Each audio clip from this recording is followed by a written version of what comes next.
Early 1300s, Lucca, Italy. An extremely powerful family, the Paggios, helped a young Castruccio Castracani rise to power all the way from soldier to lord of the city.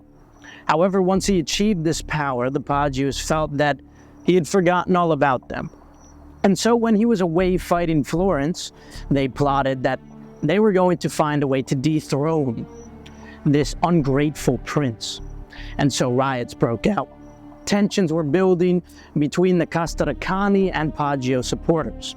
That was all until the oldest member of the Paggios, Stefano, decided he would convince both sides to lay down their weapons. He explained to his family that the conflict would simply end in a fruitless bloodbath, and instead, he should talk with Castracani privately and persuade him to satisfy their demands peacefully. And so, when Castracani got the news of what was occurring, he returned back to his city immediately.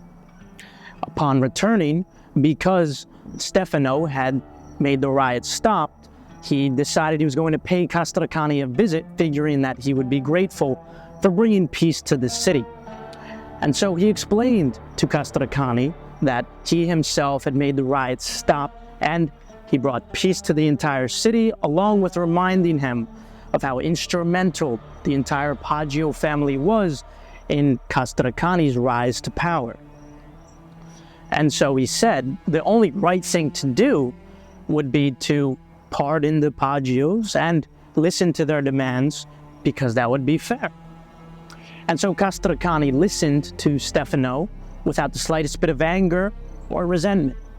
In fact, he said justice will prevail. And in fact, he should invite all of the Paggios over to the palace, and they could discuss their demands more efficiently. And so, a few days later, the entire Paggio family arrived at the palace, and then the entire Paggio family was imprisoned.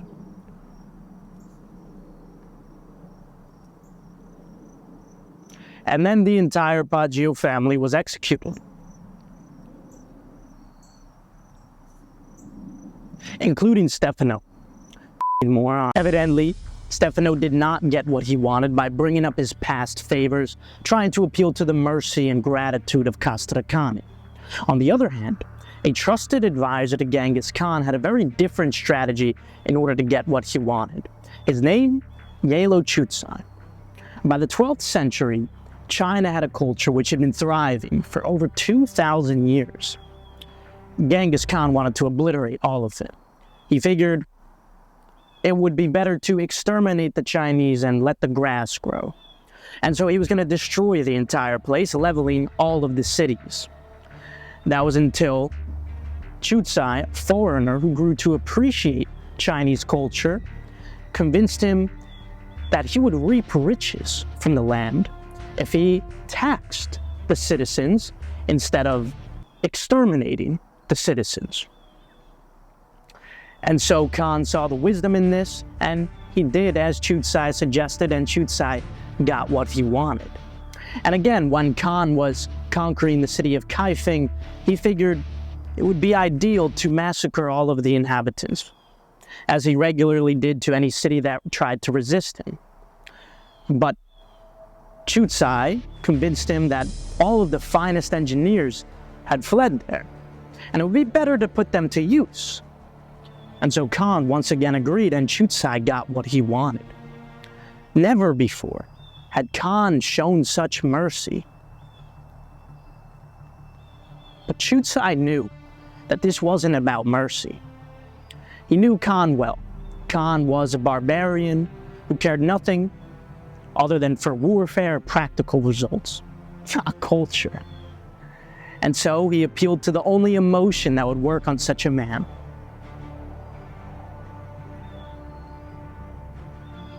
Greed. Self-interest is the button that is going to make people move. Don't bother mentioning all the prior assistance that you've offered in the past, as Stefano tried to do. They're going to find a way to ignore you. You need to offer something of interest to the other party, like Chutsai did. Then, when they see something that there is to be gained for themselves, they'll respond accordingly. If your boss is trying to fire you, don't bother mentioning all the years that you spent with the company and everything you've done for this company and how much you've sacrificed. None of that matters. You need to explain the complexity of an ongoing project that you're involved in and how your absence is going to cause this project to collapse. Subscribe for a future video on how to become irreplaceable. And begging for mercy isn't ideal in most cases either. If your girlfriend is breaking up with you, don't try begging her to give you a second chance. That's not going to work in most cases. Instead, you need to offer something of value to her. If you used to be attractive, but you let yourself get out of shape, you let yourself go, you need to get back into shape. You need to lean down and become more attractive again. If your relationship was based on finances, a beta bucks relationship, then you need to make more money. Not saying I recommend that, but to each their own. I'm just trying to be objective here. Why are old people often so grateful to engage in any conversation? It's because hardly anybody goes out of their way to talk to them at all. And why is this? Because they have nothing to offer to your self-interest. Maybe you have trouble making friends, or maybe you have trouble getting girls, and you're mad at society for being so cruel and unfair.